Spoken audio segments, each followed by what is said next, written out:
warahmatullahi wabarakatuh. Izin Pak RW, izin memperkenalkan diri. Perkenalkan, nama saya Rasya Alfari dari Sekolah SMK Dinamika Pembangunan 2 Jakarta. Oke, lanjut. Izin Pak RW, izin memperkenalkan diri. Nama saya Faizul Fadri dari Sekolah SMK Dinamika Pembangunan 2 Jakarta. Lanjut. Izin Pak RW, perkenalkan nama saya Filia Novel dari SMK Dinamika Pembangunan 2 Jakarta. Wah. Izin Pak RW, nama saya Fesya Bani, saya dari SMK Dinamika Pembangunan 2 Jakarta. Izin Pak RW, nama saya Laura Kirana Maharani dari SMK Dinamika Pembangunan 2 Jakarta. Izin Pak RW, perkenalkan nama saya Farelia Risma Ramadhani dari SMK Dinamika Pembangunan.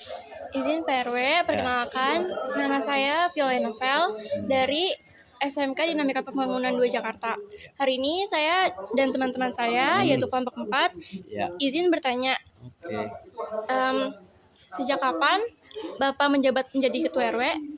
Saya jadi ketua RW ini dari 2022 sampai Februari 2026. Terakhir tanggal 26 besok. Ya, 2025. Ya. Selanjutnya, sistem pemilihan apa yang dipakai? Sistemnya adalah mengikuti pergub dari gubernur. Jadi ada tahapan-tahapan, ya, rapat musyawarah bersama dengan RT kader, kemudian dibentuk kepanitiaan, ditunjuk panitia dan ditentukan DPT-nya, kemudian dengan random yang dikerjakan sampai dengan ke pemilihan ketua RW secara demokratis. Bagaimana struktur yang ada? Struktur sesuai dengan pergub, ya, jadi ada KSP, ketua sekretaris bendahara. Di bawahnya ada bidang, ya, ada bidang seksi pembangunan, seksi pendataan, seksi olahraga, anak taruna dan lain sebagainya. Bawahnya lagi ada RT 1 sampai dengan 13 ya, wilayah RW 9. Motivasi Bapak untuk menjadi Ketua RW itu apa, Pak? Motivasinya adalah ini kerja sosial, ya. Harus dengan kekuatan niat kita beribadah, karena ibadah itu bukan hanya sholat, zakat, ya kan, bukan hanya kita bersedekah, tapi ini kerja sosial, ini ibadah yang mulia karena melayani masyarakat. Maka kebahagiaan itu bisa didapatkan dari satu, melayani, dua, beramal, tidak dengan harta, pikiran, tidak dengan pikiran, dengan tenaga, gitu. Apa saja program atau kegiatan yang sedang berjalan di lingkungan ini? Program yang sedang berjalan itu rutin, program dari kelurahan per 3 bulan sekali ada kegiatan AKMP. AKMP itu aksi, ya kan, bersih-bersih lingkungan, ya, sudah diprogram per 3 bulan sekali. Di samping kegiatan kebersihan, ya kan, kerja bakti sebulan sekali oleh RT, sehingga masyarakat ini merasa nyaman karena lingkungannya bersih. Diadakan apel seperti tadi, apel gabungan, karena harus didokumentasikan, gitu. Suka dukanya itu, ya, sukanya kita membangun silaturahmi dengan baik, ya, dengan warga masyarakat, dengan pengurus RW, dengan pengurus RT, dengan kader-kader, ya kan, melalui kegiatan terawih keliling, kegiatan Jumate, kegiatan Gawis, kegiatan posyandu, pertin, pos lansia dan lain sebagainya. Dukanya banyak permasalahan di lingkungan, ya, terkait dengan narkoba, terkait kenakalan remaja, terkait dengan perkelahian, ya kan, terkait dengan pencurian. Itu jam berapa saja harus dilayani, ya. Apa tantangan terbesar yang Bapak hadapi sebagai Ketua RW? Tantangan saya adalah karena ini masyarakat majemuk, ya, ada dari berbagai daerah, dari komunitas Batak, Medan, Lampung, ya kan, Kalimantan, ada yang dari Papua, dari Ambon. Kemudian ada Masjid 5, ada Gereja 2, HKBP dengan Pantai Kosta. itu bagaimana caranya kita membangun kegotong royongan, membangun toleransi kebersamaan ya melalui kerja bakti, melalui rapat-rapat, melalui pertemuan-pertemuan ya sehingga tercipta ya masyarakat yang aman, tentram dan damai. Oke Bapak, terima kasih. Selanjutnya, apa rencana jangka panjang Bapak untuk meningkatkan kesejahteraan warga? Rencana jangka panjang meningkatkan kesejahteraan warga, kita bekerja sama dengan pemerintah. Jadi selalu ada kontribusi atau berkolaborasi dengan pemerintah ya, ada BLT, ada macam-macam yang diberikan pemerintah. Kita memfasilitasi, kita mengecek, mendata warga-warga yang benar-benar membutuhkan. Jangan sampai salah sasaran gitu. Ya. Oke Bapak, terima kasih. Selanjutnya, apakah ada program khusus untuk anak-anak atau lansia di lingkungan ini? Program khusus kalau lansia itu sudah berjalan ya.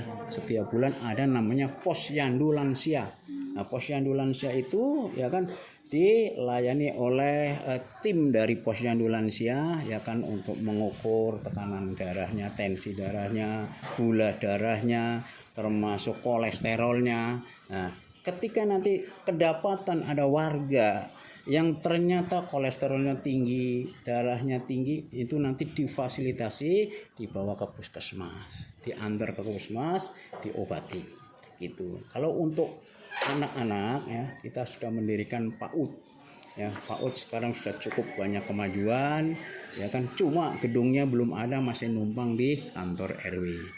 Tapi ke depan jangka panjangnya mudah-mudahan nanti punya gedung tersendiri gitu. Amin. Terima kasih Bapak. Oke. Bagaimana Bapak melihat peran teknologi dalam memajukan lingkungan ini? Peran teknologi ya terutama dari sisi keamanan ya, kita sudah menggunakan banyak CCTV di titik-titik tertentu yang mengundang kerawanan, itu sudah terpasang CCTV di wilayah RW 09. Yang kedua, pembinaan terhadap anak-anak Karang Taruna ya, supaya ke depan itu jangan sampai ketinggalan IT. Nah, ini sudah zaman modern, sehingga program-program kerja itu sudah tidak harus manual-manual lagi, sudah safety ya kan, sudah tersimpan di komputer gitu.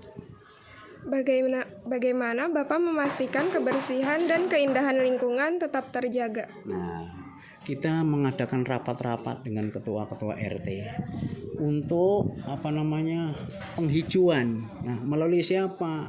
Di RT itu ada kader Jumantek, ada kader Dawis, ya di pengurus RW ada PKK, semua berkolaborasi ya kan, agar supaya wilayah-wilayah ini ya kan terukur ya kan, indah, bersih, enak ya. Dan ini jangka panjang kita nanti PKK mau membuat taman ya, taman di lapangan-lapangan atau tanah-tanah yang sampai sekarang belum dimanfaatkan oleh pemiliknya dalam jangka panjang. Bagaimana Bapak mengelola dana atau iuran warga untuk kegiatan RW? Nah, kalau RW itu ada namanya uang operasional sebulan sebesar 2,5 juta. Itu kita gunakan untuk rapat-rapat, kegiatan rapat ya kan, untuk kegiatan jumling ya kita dukung dari situ. Kemudian untuk RT juga membantu kas RW walaupun tidak besar, cuma 50.000.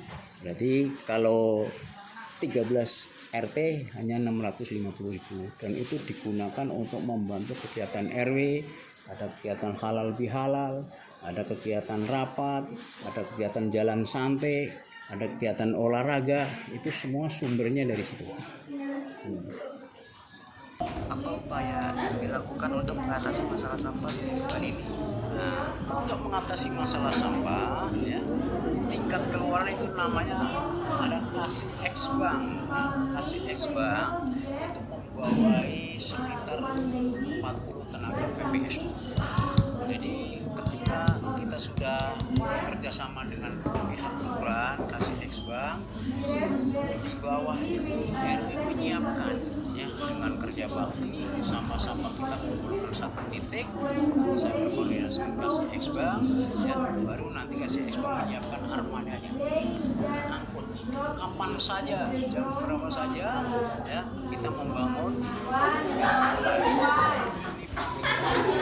Lima kasur tadi, saya telepon sudah diangkat, nanti juga akan terangkat semua oleh pihak kelurahan, dalam hal ini adalah kasih ekspor yang menangani. Bagaimana Bapak berkomunikasi dengan warga tentang kebijakan atau kegiatan RW? Komunikasinya adalah satu, ketua RW harus bisa ke bawah, harus bisa ke samping, bisa ke atas. Ketua RW ke bawah, ya kan, mulai kegiatan kayak kematian, tahlil, terawih keliling, santunan anak yatim, kegiatan kerja bakti, itu RW harus ya, supaya ada komunikasi dengan bawah. Ke samping ada pengurus, ada RT, ya kan, ada bidang-bidang, itu juga kita bangun komunikasinya untuk bekerja sama.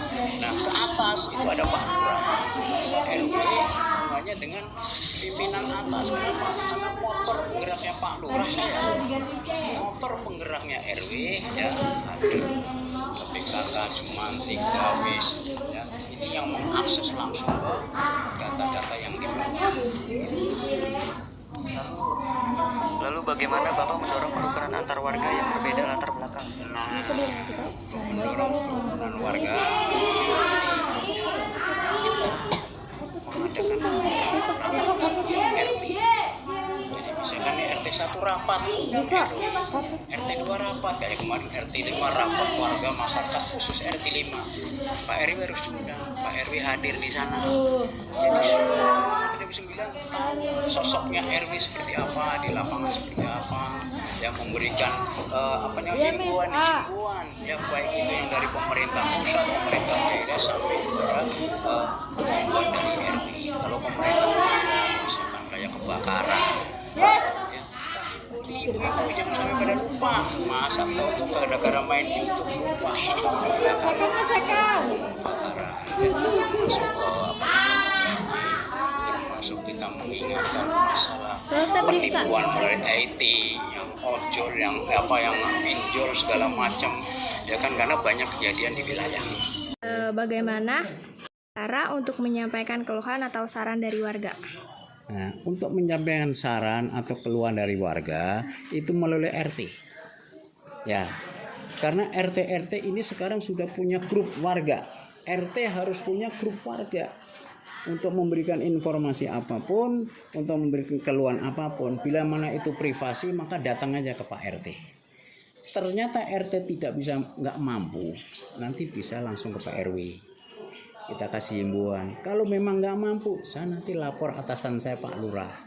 Itu komunikasinya seperti kita bangun dari bawah. Jadi per RT punya grup sendiri, grup warga. Kalau saya grupnya grup RT. RT 1 sampai dengan 13 itu namanya Forkom RW 9, Forum Komunikasi RW 9. Jadi saya mau ngasih instruksi apa ya di situ. Nanti RT baca.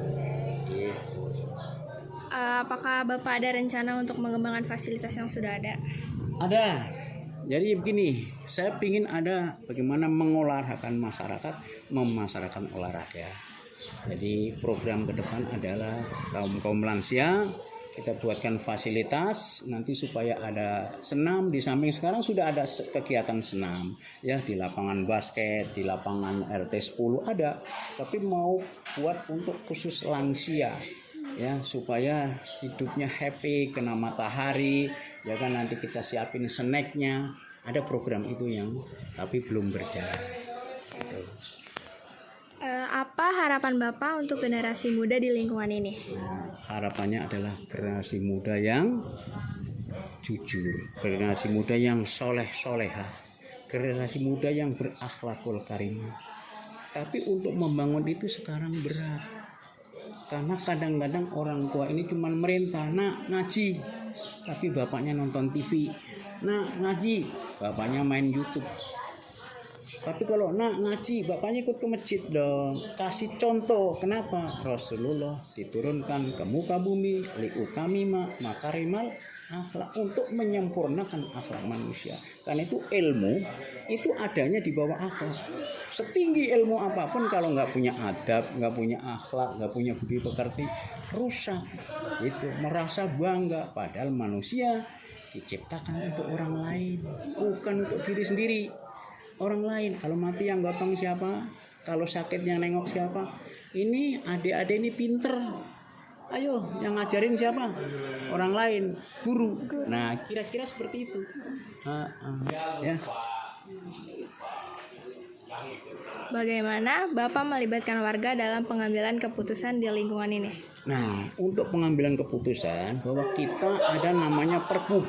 Nah, yang sekarang ini Pergub nomor 22 tahun 2022 yang mengatur tentang semua aktivitas RT RW, dari pemilihan RT RW diatur, dari masalah pemekaran diatur, tugas tanggung jawab diatur, termasuk dalam hal pemecatan misalnya anak kerjanya nggak benar, semua sudah diatur.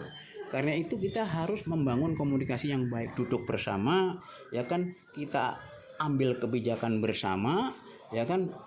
Kalau sudah musyawarah mufakat, itu sudah keputusan paling tinggi. Udah, itu. Pertanyaan terakhir, apa pesan Bapak untuk warga di lingkungan ini ke depannya? Nah, pesan saya, ya, karena di sini lingkungan ini cukup luar biasa. Saya masjid ada 5, ya. Selatan Miftahul Huda, terus ada LDI Masjid Baitul Muqaddas.